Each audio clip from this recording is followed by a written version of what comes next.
Portanto, vamos abrir as nossas Bíblias em Filipenses capítulo 2 e vamos ler desde o versículo 1 ao 18, para continuarmos o nosso estudo nesta carta aos Filipenses. Tiago. Portanto, se há algum conforto em Cristo, se há alguma consolação de amor, se há alguma comunhão no Espírito, se há alguns entranháveis afetos e compaixões, completai o meu gozo, para que sintais o mesmo, tendo o mesmo amor, o mesmo ânimo, sentindo uma mesma coisa. Nada façais por contenda ou por vanglória, mas por humildade. Cada um considera os outros superiores a si mesmo. Não atende cada um para o que é propriamente seu, mas cada qual também para o que é dos outros. De sorte que haja em vós o mesmo sentimento que houve também em Cristo Jesus, que, sendo em forma de Deus, não teve por usurpação ser igual a Deus, mas aniquilou-se a si mesmo, tomando a forma de servo, fazendo-se semelhante aos homens. E, achado na forma de homem, humilhou-se a si mesmo, sendo obediente até à morte e morte de cruz. Pelo que também Deus o exaltou soberanamente e lhe deu um nome que é sobre todo o nome, para que, ao nome de Jesus, se dobre todo o joelho dos que estão nos céus e na terra e debaixo da terra, e toda a língua confesse que Jesus Cristo é o Senhor, para a glória de Deus Pai. De sorte que, meus amados, assim como sempre obedecestes, não só na minha presença, mas muito mais agora na minha ausência, assim também operai a vossa salvação, com temor e tremor. Porque Deus é o que opera em vós, tanto o querer como o efetuar, segundo a sua boa vontade. Fazei todas as coisas sem murmurações nem contendas, para que sejais irrepreensíveis e sinceros, filhos de Deus, inculpáveis, no meio de uma geração corrompida e perversa, entre a qual resplandeceis como astros no mundo. Retendo a palavra da vida, para que, no dia de Cristo, possa gloriar-me de não ter corrido nem trabalhado em vão. E, ainda que seja oferecido por libação sobre o sacrifício e serviço da vossa fé, folgue e me regozijo com todos vós. E vós também, regozijai-vos e alegrai-vos comigo, por isto mesmo. Graças a Deus. Ora, irmãos, nós ficamos na semana passada no versículo 2, onde nos encontramos ainda. Estivemos a considerar a primeira parte do versículo, que, quando o apóstolo Paulo diz: completai o meu gozo. Eu relembro e destaco aqui, à guisa de recordação, que nós afetamos muito os outros, mais do que aquilo que pensamos. E, portanto, não podemos pensar em função de nós próprios apenas, mas temos que pensar sempre em função dos outros. Nós agora que somos crentes no Senhor Jesus Cristo, somos parte uns dos outros. Fomos integrados no mesmo corpo. E é importante nós termos isto em mente e não perdermos isto de vista. E, infelizmente, isto muitas vezes não é tomado em conta. E o apóstolo está a mostrar, já que ele, ficando aqui mais tempo, como temos vindo a ver, ele queria aproveitar o facto de estar aqui mais tempo para mostrar aos crentes, estando aqui, como é que se deve viver aqui. Relembro isso, não percamos isto de vista, que ele está a mostrar isso. E uma das coisas que ele diz aqui nesta passagem é que nós temos um papel muito importante no relacionamento uns com os outros. E é sobre isso que ele fala. Eu gostava de dizer, lembrar, que no capítulo 1 nós temos alegria. Esta é a carta da alegria, não nos esqueçamos. A alegria está permeada em todas as páginas da carta aos Filipenses. Mas no capítulo 1 nós temos alegria, apesar das circunstâncias. O apóstolo mostra como é que nós podemos ter alegria apesar das circunstâncias. A alegria que o Senhor nos dá é uma alegria que supera circunstâncias. O mundo tem alegria conforme as circunstâncias, dependendo das circunstâncias. O crente tem alegria independentemente das circunstâncias. O mundo alegra-se quando as circunstâncias são favoráveis.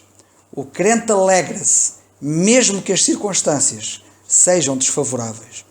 E nós temos que não perder isto de vista. No capítulo 2, o apóstolo mostra que o crente pode ter alegria apesar das pessoas. E isto é muito importante. Não apenas as circunstâncias, as coisas nos podem roubar a alegria. E eu recordo-vos que no capítulo 1, que é para vocês não se esquecerem, o apóstolo está preso, ele está privado de muita coisa que os outros não estão privados, de liberdade, privado de sustento, ele está privado de uma série de coisas. E apesar disso, ele mostra que é possível o crente estar alegre. E ele demonstra isso. No capítulo 2, nós vemos que podemos estar alegres apesar das pessoas. Sabem que as pessoas têm sempre muita dificuldade em relacionarem-se umas com as outras. E isto é antigo, isto não é de agora. E o apóstolo diz, eu ao ficar aqui, quero-vos ajudar a vocês serem vencedores. E uma das coisas que eu vos quero ajudar é a perceber que vocês podem viver e conviver uns com os outros de uma forma excelente. Mas vou-vos dar alguns conselhos para que vocês tenham um êxito no relacionamento uns com os outros. Quero-vos dar alguns conselhos. Na minha experiência, ao longo da minha vida cristã, tenho notado que as igrejas e os crentes nas igrejas têm muita dificuldade, muitas vezes, é recorrente, terem problemas, dificuldades, alguém com outrem. Sempre foi assim. E tem sido sempre assim. E aqui na carta aos Filipenses não foi exceção. Relembro, havemos lá chegar no capítulo 4, nós lemos no versículo 1 e 2, ele dizer, portanto, meus amados e muito queridos irmãos, minha alegria e coroa, estai assim firmes no Senhor, amados. Rogo a Evódia e rogo a Síntique, duas crentes, que sintam o mesmo no Senhor, e peço também a ti, meu verdadeiro companheiro, que ajudes essas mulheres, que as ajudes. Porque elas tinham dificuldade em ter o mesmo sentimento. Quando lá chegarmos, vamos meditar certamente. Mas o que é que ele diz ali? Que sintam o mesmo no Senhor. O que é que temos na nossa passagem? Versículo 2. Completai o meu gozo, para que sintais o mesmo, tendo o mesmo amor, o mesmo ânimo, sentindo uma mesma coisa. Elas estavam com problemas nisto, certo? Portanto, havia problemas de relacionamento nesta igreja em Filipos. E normalmente nas igrejas existem problemas deste tipo. Crentes que têm dificuldade em relacionar-se com outros crentes. E o apóstolo vai falar acerca disto. Isto é um desafio para todos nós. E ninguém tem desculpa. Eu vou dizer uma coisa. Qualquer crente que tenha um litígio com outro crente, alguma coisa não bate certo. E não ficamos bem na fotografia. Pensem no assunto. E isto é um assunto muito sério. E o apóstolo leva isto muito a sério. Mas eu gostava de dizer também o seguinte. Vocês vão reparar que o amor é um dos segredos para que a comunhão entre os crentes funcione. Naturalmente. Para que haja um relacionamento saudável, são, genuíno, tem que haver amor. Mas eu gostava de chamar a vossa atenção para o facto do seguinte. O egoísmo gosta de ser servido. O egoísta gosta de ser servido. Quando nós revelamos um espírito, isto pode ser revelado de muitas maneiras e de forma muito subtil. Quando nós queremos ser servidos e não somos servidos, começa aí o problema. E eu quero vos dizer que quando queremos ser servidos, estamos com um grande déficit de amor. Porque o amor não gosta de ser servido. O amor gosta de servir. O servo por excelência é o nosso Senhor Jesus Cristo, como vocês sabem. Não há ninguém como Ele. Pois eu também não encontro ninguém que ame tanto como Ele. Ele é o amor por excelência. O servo por excelência. É impossível ser amor sem ser servo. É impossível ter amor e não servir. Eu já tive a ocasião de dizer algumas vezes,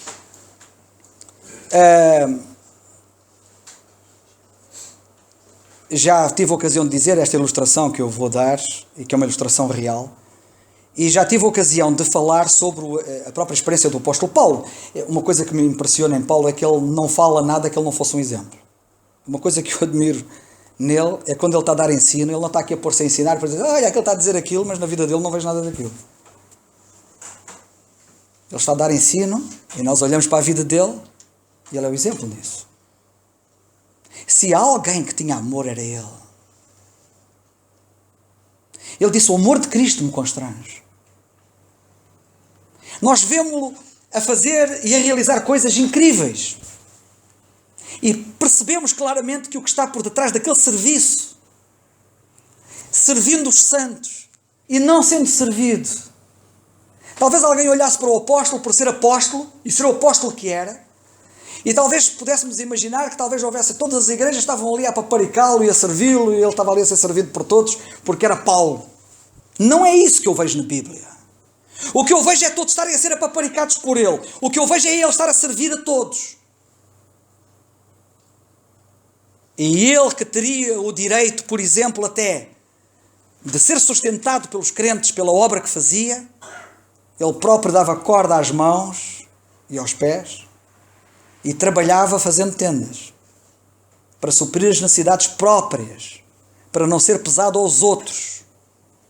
E diz ele que até as mãos dele não somente serviam para cuidar das necessidades dele, mas daqueles que estavam com ele. Ele servia aos outros.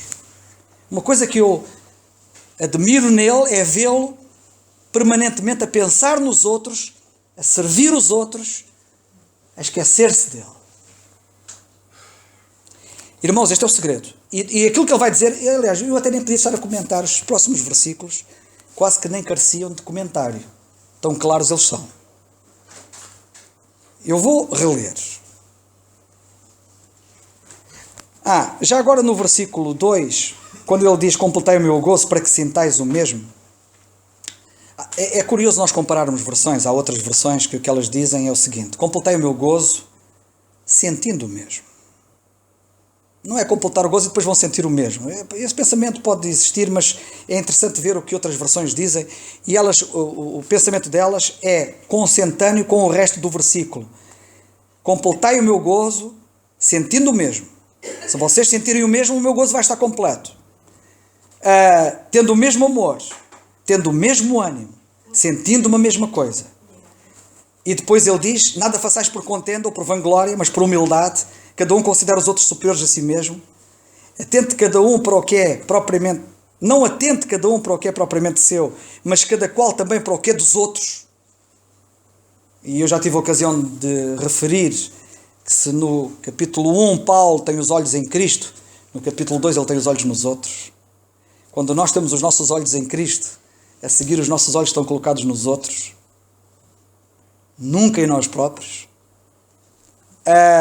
E portanto nós vemos que todo o contexto da passagem, e nestes versículos que nós estamos aqui a analisar, tudo isto tem a ver com aquilo que eu estava a falar. Portanto, repetindo, o amor serve, o egoísmo gosta de ser servido. E portanto, quando nós gostamos de ser servidos, nós somos egoístas. A outra coisa que eu queria sublinhar, que eu disse que era a ilustração e que acabei por não dizer, tem a ver com o exemplo das mães. Não é por acaso que ficou na história a frase amor de mãe. Amor de mãe é uma frase que ficou registada para a história. E não é uma frase apenas, é uma realidade. Porque o amor de mãe é até exaltado na Bíblia. Poderá eventualmente, quando Deus compara o amor de mãe ao amor de Deus, ele diz, poderá uma mãe eventualmente esquecer-se do seu filho, como que dizendo que é quase uma tarefa quase impossível, mas que pode acontecer. Mas mostrando que o amor de mãe é uma mãe, é um amor muito grande. E temos muitos outros exemplos na Bíblia do amor de mãe. O amor de mãe, todos nós sabemos, é um exemplo fantástico.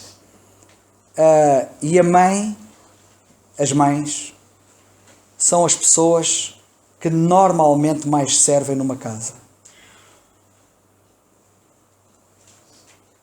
Sabem o que é que lhes faz ser servas? É o amor. Quando eu olho para uma casa, normalmente, não quero dizer que haja exceções, mas normalmente, numa família, normalmente, o servo por excelência é a mãe.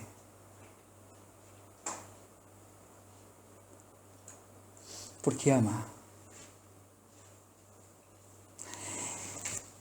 E quando o filho acorda, como eu tenho dito muitas vezes, por qualquer razão que o incomoda durante a noite, ela parece uma mola, dá um salto da cama e vai ver o que é que ele tem. Não há nada lá escrito que diga, quando o teu filho tossir à noite, tens de te levantar para ir ver se ele está tapado. E para ver se ele precisa de alguma coisa. Não há nada escrito. Ela faz por amor. Mas faz.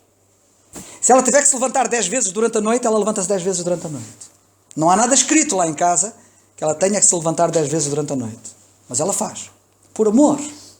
O servo é movido, o verdadeiro servo, como o nosso Senhor Jesus Cristo, que é o exemplo dos servos, é movido por amor. Irmãos, nós temos necessidade imensa de beber do amor de Deus. De apropriá-lo. Não é por acaso que o apóstolo Paulo realizou tanto, era o amor de Cristo que o constrangia, e também não é por acaso que quem escreve um hino ao amor é o apóstolo Paulo, no capítulo 13 da carta aos Coríntios. E só para recordar, eu vou apenas, não vou ler tudo, mas só para recordar, no que diz respeito ao que estamos a analisar, eu só vou lembrar o que ele diz, quando ele, por exemplo, diz o seguinte, e diz ele assim: o amor é sofredor. Eu vejo pouca gente a querer sofrer. No relacionamento uns com os outros, temos que aprender a sofrer. Mas ninguém quer sofrer.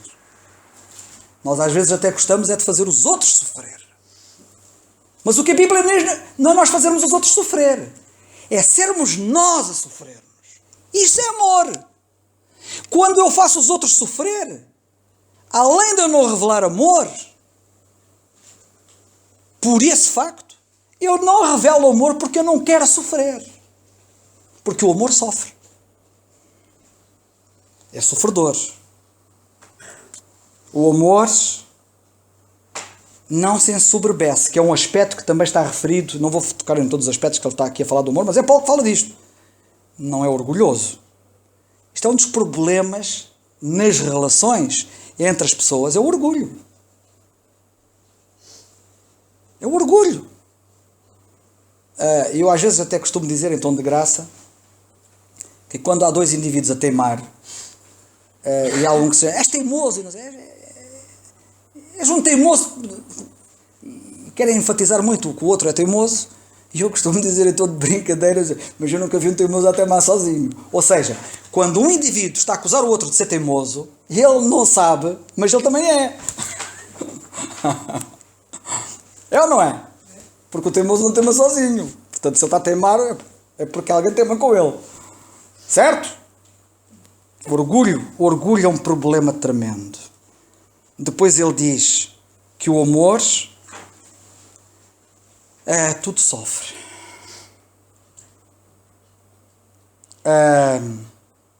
O amor é sofredor e diz, tudo sofre. Não é só sofredor, ele sofre tudo. Sofre tudo.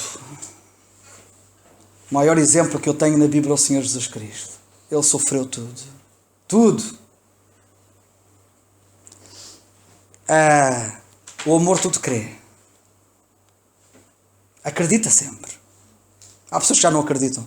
Quando uma pessoa deixa de acreditar noutra e acha que já não há hipótese para ela deixou de acreditar na recuperação de alguém que, por exemplo, que está sempre a fazer asneiras, ou está sempre a cair, ou coisa do género. Isto é falta de amor. Porque o amor crê.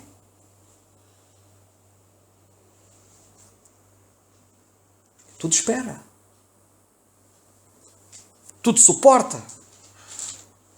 é fantástico. Não é por acaso que é Paulo que fala acerca disso, e eu queria salientar isso.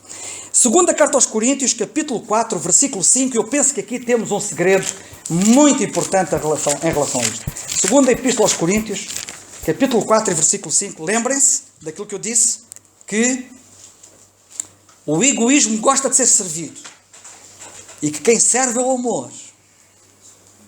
E o egoísmo gosta de ser servido.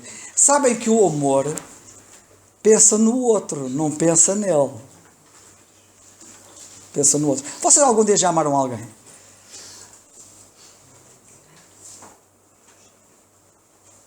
Quem já amou sabe o que é. Eu estou a falar mesmo do amor meramente humano. Só pensa no outro. Não pensa nele. Pensa no outro.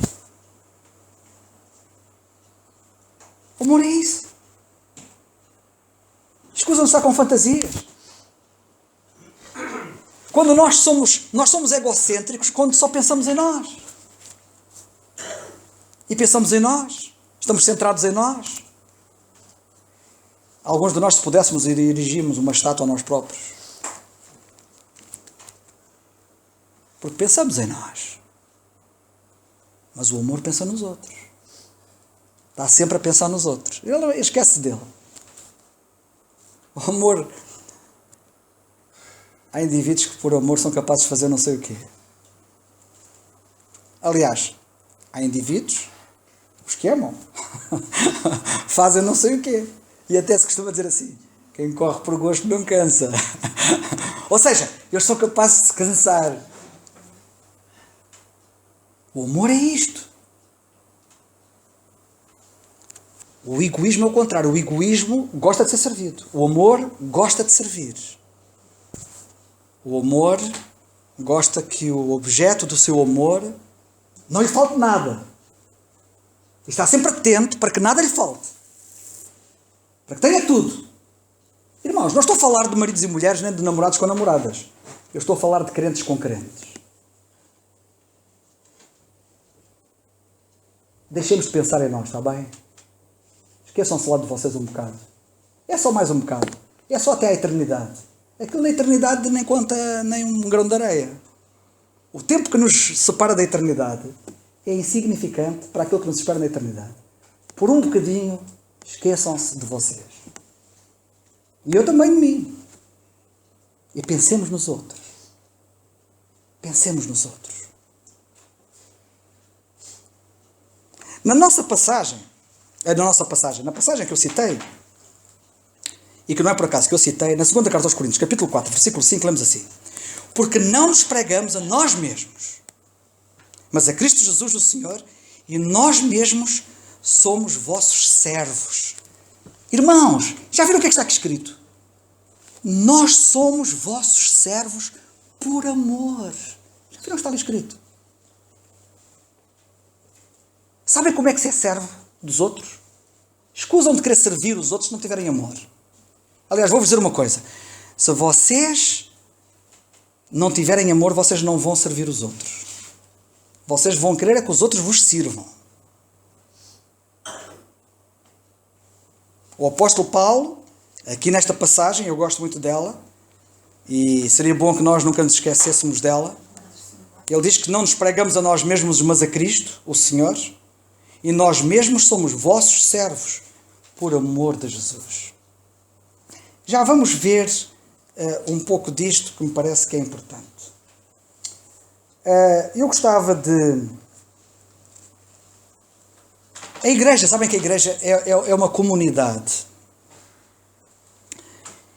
E é uma comunidade que tem uma vida em comum. E é muito importante que ela seja caracterizada pelo amor e pelo encorajamento mútuo. Nós temos que nos encorajar. Às vezes um crente desanima. Estamos neste mundo, somos atacados, também somos fracos. Temos que pensar nos outros e tentar ajudá-los, animá-los, para que não desanimem. Isto é amor.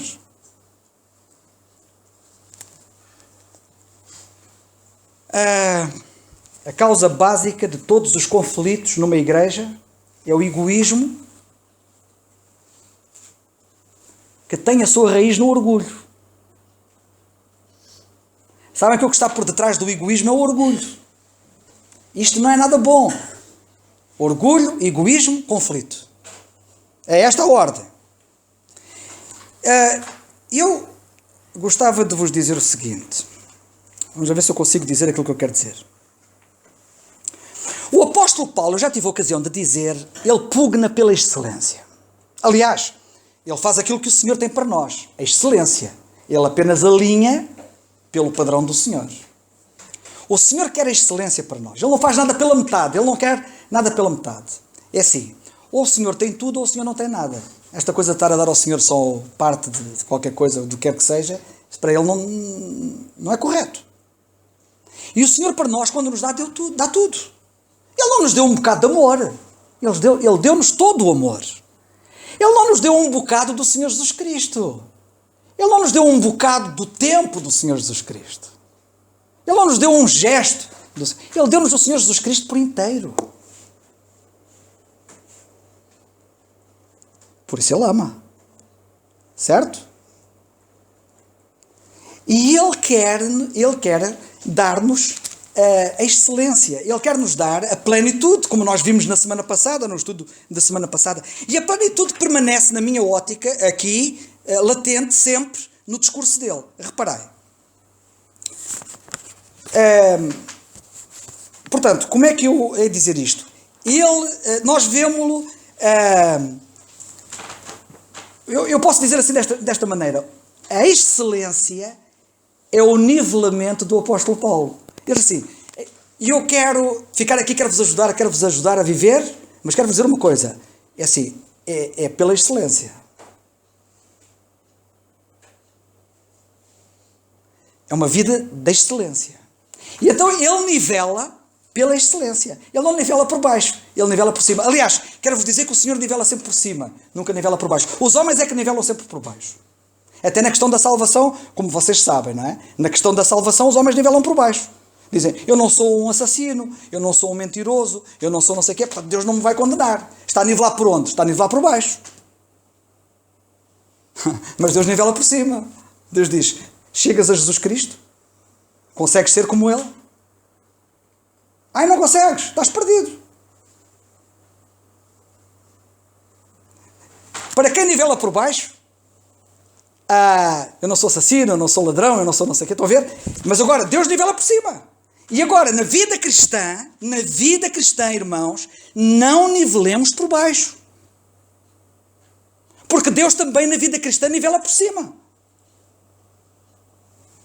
Como é que eu vejo isso? Pelo menos eu vejo isso, eu não sei se vocês conseguem ver.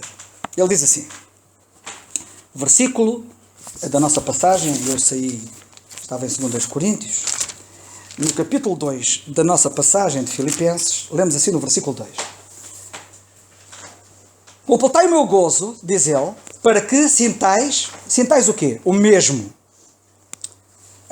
Tendo o mesmo amor, o mesmo ânimo, sentindo uma mesma coisa. Sabem qual é a palavra comum nisto tudo? Mesmo. Isto para mim significa nivelar por cima. Porque ele diz que quer o mesmo, e o mesmo é o melhor que ele quer para todos. Ou seja, não há aqui uns a terem mais um bocado e outros menos um bocado. Não há aqui uma escadinha, não há aqui uma escala de valores. É o mesmo para todos. Ninguém tem desculpa. Ninguém pode dizer assim, isso é o apóstolo Paulo, ele é que é forte. Onde é que isso está aqui na Bíblia? O que nós vemos na Bíblia é que aquilo que ele tem como padrão elevado é um padrão para todos. Ele está a falar aos Filipenses e está a dizer que não era apenas alguns que podiam sentir isso, que não era apenas alguns que poderiam ter amor, que era apenas alguns que poderiam ter ânimo, que era apenas alguns que poderiam sentir o mesmo. É todos. E isto é muito importante, irmãos. Isto é o que Deus quer para nós.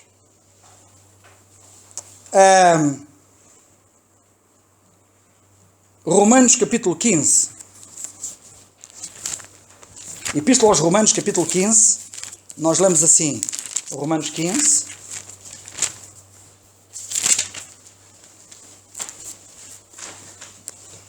versículos 5 a 7.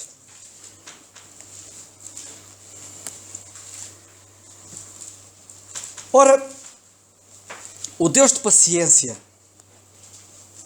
e consolação vos conceda o mesmo sentimento uns para com os outros, segundo Cristo Jesus. Irmãos, isto é um mundo, mas é um mundo, eu vou dizer uma coisa, a Bíblia é o universo. E quando eu saio dali da passagem e vou para qualquer sítio da Bíblia, eu perco-me aqui no meio disto tudo, perco-me entre aspas. Ele está a falar aqui do mesmo sentimento. Não é o que ele fala ali aos Filipenses. Aos Romanos, ele está a dizer que queria que Deus lhes concedesse o mesmo sentimento também. Já repararam? Isto é um problema de todas as igrejas. Isto é uma necessidade de todas as igrejas. Isto é uma necessidade da igreja em Quinta de Conde. Isto é uma necessidade da igreja em Filipos, em Roma. E agora, notem o seguinte. Acham que é por acaso que quando ele fala deste assunto, estamos a falar de relacionamentos? Porque está a falar do conjunto dos crentes no sentimento que devem ter, e ainda não falei no sentimento que eles devem ter, porque já agora ficam a saber que o sentimento é de humildade. Parece que o sentimento não tem a ver com humildade, mas tem. Que haja em vós o mesmo sentimento que houve em Cristo Jesus, diz ele no versículo 5 da nossa passagem. Que sendo Deus, não teve por usurpação ser igual a Deus. Humilhou-se. Que haja em vós o mesmo sentimento que houve nele. Qual foi o sentimento nele? Qual foi o sentimento nele? De humilhação. Qual é o sentimento que deve haver entre os crentes? De humilhação. Diz ele assim, o Deus de paciência. Porquê é que ele diz o Deus de paciência? Porque é disso que nós precisamos, que é aquilo que a gente não tem normalmente, não é? Perdemos a paciência facilmente. Os crentes às vezes perdem a paciência facilmente uns com os outros. Não podemos perder a paciência. Que o Deus de paciência governe estes pobres que somos nós, para que nunca nos falte a paciência. E consolação. É o Deus de consolação. E sabem de uma coisa? Nós às vezes uns com os outros agimos uns com os outros de tal maneira que não trazemos consolação aos outros. Trazemos desgosto, trazemos amargura, trazemos lágrimas, trazemos dor, trazemos ferida. E o apóstolo diz que o Deus de paciência e de consolação, porque era disso que estamos a falar, de que é preciso. Não tem com o contexto, não é por acaso, ele podia ter atribuído a Deus neste caso outro nome, mas ele atribui este nome porque é disto que ele está a falar. Segundo o quê? O mesmo sentimento uns para com os outros. Há um padrão. Segundo o quê? Cristo Jesus.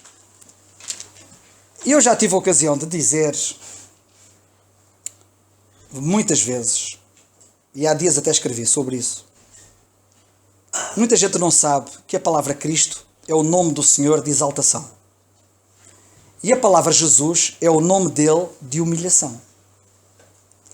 E por isso não é por acaso que a Bíblia às vezes chama Jesus Cristo e às vezes chama o Cristo Jesus. Não pensem que a troca dos nomes está ali porque, olha, agora apeteceu-me, em vez de lhe chamar Jesus Cristo, vou-lhe chamar Cristo Jesus. Não é por acaso. Tem a ver com o contexto em que isso acontece. A carta aos Efésios, por exemplo, apresenta o apóstolo Paulo, tendo sido chamado apóstolo, por Jesus Cristo. Porque Jesus Cristo fala-nos daquele que, sendo humilhado, foi exaltado. Jesus, nome de humilhação, Cristo, nome de exaltação. Quando a Bíblia fala de Jesus Cristo, fala daquele que, tendo sido humilhado, foi exaltado. E o apóstolo Paulo é apóstolo daquele que estava já na glória, que, tendo sido humilhado, foi exaltado, e foi na posição de exaltado que o escolheu como apóstolo. Paulo é escolhido pelo Senhor exaltado, não pelo Senhor humilhado, como foram escolhidos os 12 apóstolos. Os 12 apóstolos foram escolhidos pelo Senhor na terra, antes do Senhor ser exaltado à glória.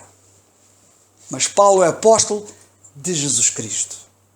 Curiosamente, nessa passagem, só para vocês repararem, ele fala dos santos e fiéis, e diz, em Cristo Jesus. Porque os santos e fiéis devem se inspirar naquele que, estando na glória, que é Cristo, se humilhou. Jesus. Aqui temos a posição inversa. Temos aquele que, estando na glória, se humilhou. Quando a Bíblia fala de Cristo Jesus, fala-nos daqueles que, estando glorificado, deixou a sua glória e se humilhou. Que é o que nós temos aqui na carta aos Filipenses. Nós depois vamos lá chegar, a partir do versículo 5. Aliás,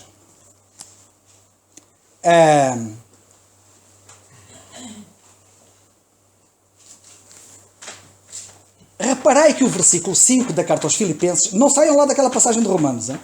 No versículo 5 da passagem, no capítulo 5 no versículo 5 da passagem de Filipenses, onde nós estamos no capítulo 2, ainda não chegamos lá, lemos assim: de sorte que haja em vós o mesmo sentimento que houve também em quem? Em quem? Em quem? Em Jesus Cristo? Não. Em Cristo Jesus, aquele que se humilhou. Aquele que, sendo glorificado, se humilhou. Por isso é que diz Cristo Jesus, não diz Jesus Cristo. E a nossa passagem em Romanos, que eu estava a referir, diz: ora, o Deus de paciência e consolação vos conceda o mesmo sentimento uns para com os outros, segundo quem? Segundo aquele que, sendo exaltado, se humilhou. É o pensamento da humilhação. Irmãos, o sentimento que temos que ter uns para com os outros é um sentimento de humildade. Queridos irmãos, eu não sei como é que vos hei de falar. Não sei. Às vezes, eu vou dizer uma coisa. Eu quando vim para cá hoje, eu disse assim: mas o que é que eu vou dizer àqueles crentes? Àqueles irmãos que estão ali à espera, uma responsabilidade tremenda que eu tenho sempre em cima dos meus ombros. Mas eu também lhe disse a ele: Senhor, tu vais cuidar. E ele cuida. Eu quero vos dizer uma coisa. Houve alguém que um dia disse, não sei quem disse, mas sei que houve alguém que disse, que as maiores bênçãos de Deus, ouçam bem, e nunca se esqueçam disto, eu também nunca me esqueci, as maiores bênçãos de Deus, sabem onde é que Deus as tem? Não sabem? Eu vou-vos dizer. As maiores bênçãos de Deus estão nas prateleiras mais baixas. Não estão nas mais altas. E para nós irmos buscá-las, temos que nos curvar. Temos que nos humilhar. Nós temos uma grande necessidade de perceber que a humildade não é apenas uma necessidade, é uma bênção. Irmãos, sermos humildes é o melhor que nós podemos ter. Ouçam bem o que eu vos estou a dizer. Quando não somos humildes, só perdemos. Nós pensamos o contrário. Quando o nosso orgulho é ferido, quando o nosso ego é beliscado, quando os nossos interesses não são respeitados, quando não somos apaparicados, quando, enfim, tudo o que tem a ver com o nosso ego, nós achamos que estamos a perder alguma coisa. Não estamos, irmãos. De facto, podem ficar descansados que vocês não estão a perder nada. Aceitem humildemente a humildade que devem ter. E depois falem comigo. E eu ainda não vi nenhum humilde aborrecido por ser humilde. Sério, também vos digo uma coisa, não se vê muitos humildes por aí, mas há. E sabem de uma coisa curiosa? Quando nós os encontramos por aí, exaltamos muito as suas qualidades. E até gostávamos de ser como eles. Então porquê é que não somos? Quando vemos alguém arrogante, presunçoso, não atrai, pois não? Não queiramos ser arrogantes nem presunçosos, nós próprios, porque nós também não gostamos de ver isso nos outros. Nós precisamos mesmo é de que o Deus de paciência e de consolação nos conceda este mesmo sentimento uns para com os outros, segundo Cristo Jesus. Filipenses 2, tenho que avançar rapidamente. Mas eu ainda tinha mais, desculpem. Era Romanos 15, 5 a 7, eu só li o 5. Romanos 15, 5 a 7. Para que concordes a uma boca, não é dizer o mesmo que lá diz na passagem, Filipenses, esta passagem parece paralela à outra. Para que concordes a uma boca, glorifiqueis ao Deus e Pai do nosso Senhor Jesus Cristo. Prezados irmãos, Nós vimos muitas vezes à ceia do Senhor, ouvimos ao culto, cultuar a Deus, louvar a Deus, exaltar Deus, queremos engrandecê-lo, queremos glorificá-lo. Acho que isto é pacífico. Ninguém discorda disto, pois não? Toda a gente gosta de glorificar a Deus, certo? Toda a gente quer glorificar a Deus. Mas deixai-me dizer uma coisa.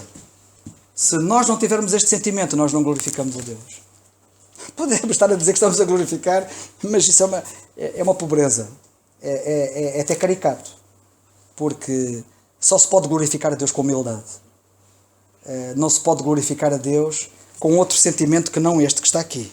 E isto, diz ele, que Deus vos conceda este sentimento de humildade, segundo Cristo Jesus, para que glorificais ao Deus e Pai do nosso Senhor Jesus Cristo. E agora, reparai, agora já não diz Cristo Jesus, mas glorificais aquele que é o Senhor Jesus Cristo. Está na glória e precisa de ser glorificado. Portanto, recebei-vos uns aos outros, como também Cristo nos recebeu para a glória de Deus. Recebamos-nos uns aos outros. Tenhamos uma porta aberta uns aos outros. Não fechemos a porta uns aos outros. Tenhamos uma porta aberta. Que qualquer irmão chegue ao pé de nós e possa encontrar em nós uma porta aberta. E não sermos uma porta fechada. Alguns estão tão feridos e magoados nos seus relacionamentos que, quando isso acontece, estão tão magoados e tão feridos que fecham-se. Depois fecham-se. São uma concha fechada. Depois já nem se querem abrir e eu entro mudo e saio calado. Não façam isso.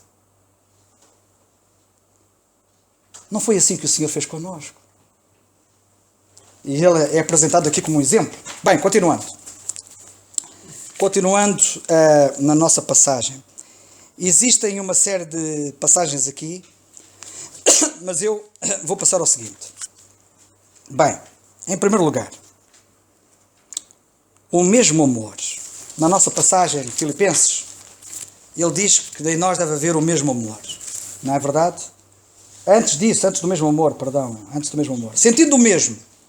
Sentir o mesmo significa pensar o mesmo. E há até quem diga que a expressão da palavra na língua grega significa ter a mesma atitude. E nós até fizemos há 2 anos no EJC, o tema no EJC que nós realizamos há 2 anos foi a atitude. Acho que foi há 2 anos. Ter atitude.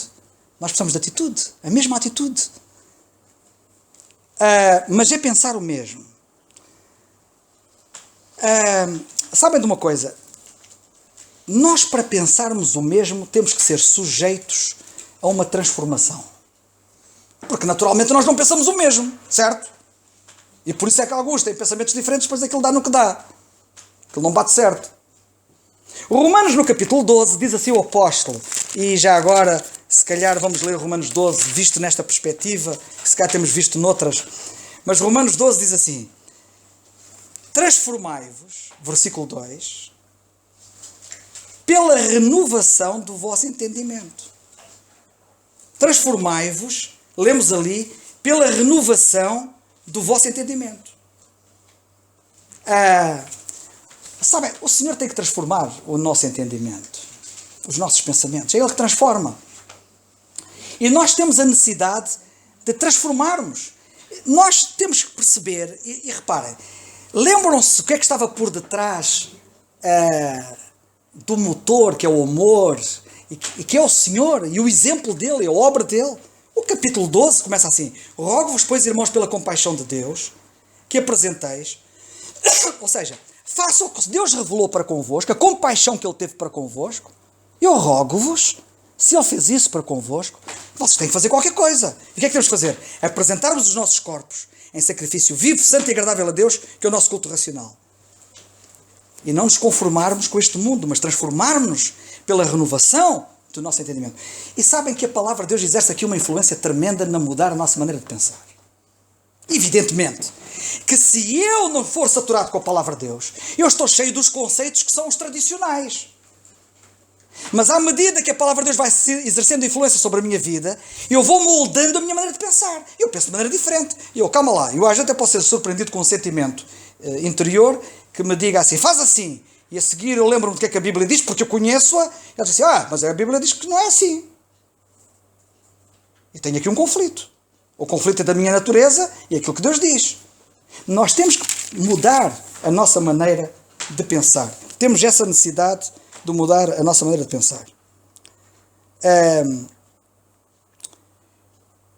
E, portanto, quando nós nos rendemos totalmente a Ele, quando apresentamos em sacrifício, temos aqui a consagração, no capítulo 12, não tenho tempo para falar agora acerca disso, mas quando nos rendemos totalmente a Ele, passamos a mudar a nossa maneira de pensar. E sabem que quando eu me chego a Ele e mudo a minha maneira de pensar, e outro se chega a Ele e muda a sua maneira de pensar, a maneira de pensar, a minha maneira de pensar que é mudada à semelhança da maneira de pensar do meu irmão, que por se ter chegado a Ele, o Senhor também mudou a maneira de pensar. Só que como quem muda a maneira de pensar é o mesmo, nós vamos ter a mesma maneira de pensar. Cada um de nós tem maneiras de pensar diferentes. Mas afetados pelo Senhor vamos ter a mesma maneira de pensar. Ou seja, nós temos uma grande necessidade de chegarmos ao Senhor. Temos uma grande necessidade. Nós temos que nos chegar a Ele. Irmãos, é escusado. Isto é uma coisa que é individual. E começa logo a levantar de manhã.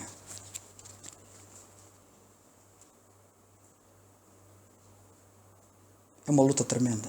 Todos os dias. Ao longo do dia. Até ao fim do dia.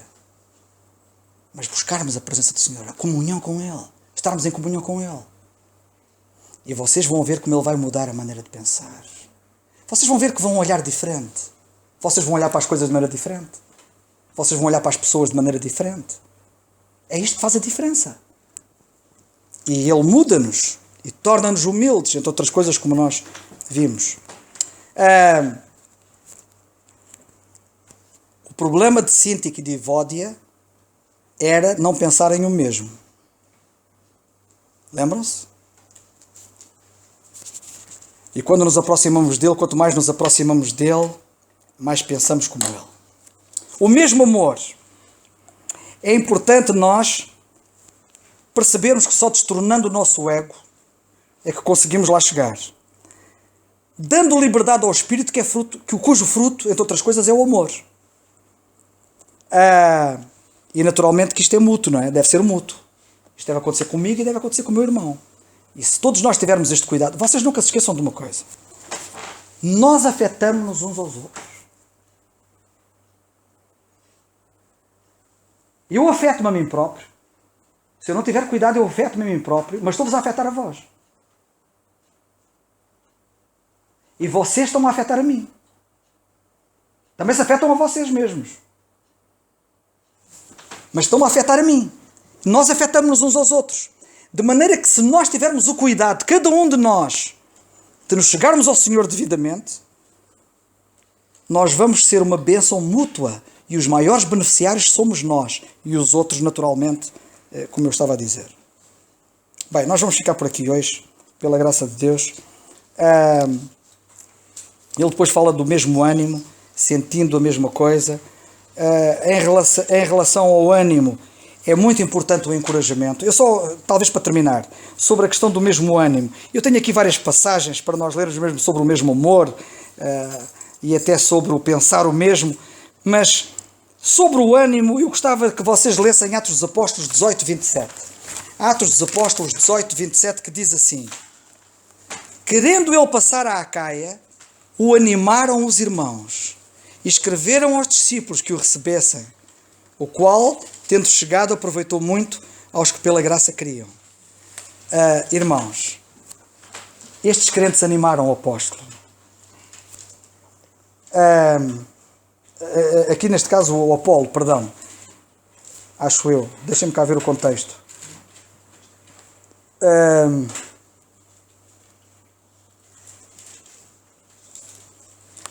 Exatamente, nós temos aqui o Apolo, que foi muito animado pelos irmãos, e eu agora quero que vocês reparem no seguinte: nós precisamos de animar, de encorajar, de nos encorajarmos uns aos outros.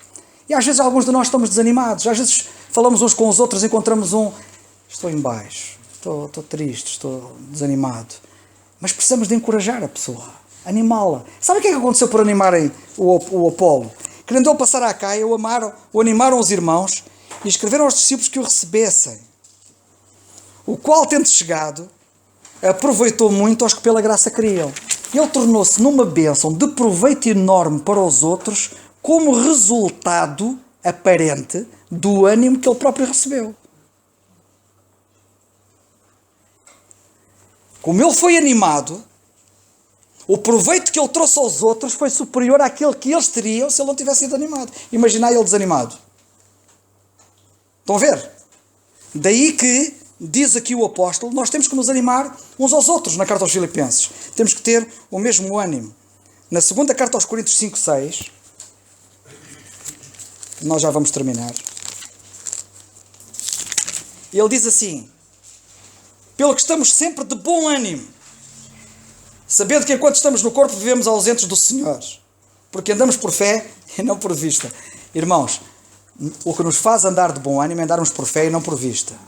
Ouviram bem? Nós temos que saber aprender a andar por fé e não por vista. A vista é que nos leva a desanimar. Nós vemos coisas, mais valia sermos cegos. Isso é que nos leva ao desânimo. Temos que aprender a andar por fé e não por vista. E diz ele que por isso estamos sempre de bom ânimo. E nós precisamos de ter bom ânimo sempre. Até para animarmos os outros. Percebem? Isto é muito importante. Quando os outros são tentados a desanimar. Vamos ficar por aqui, que o Senhor nos ajude a fazermos progressos.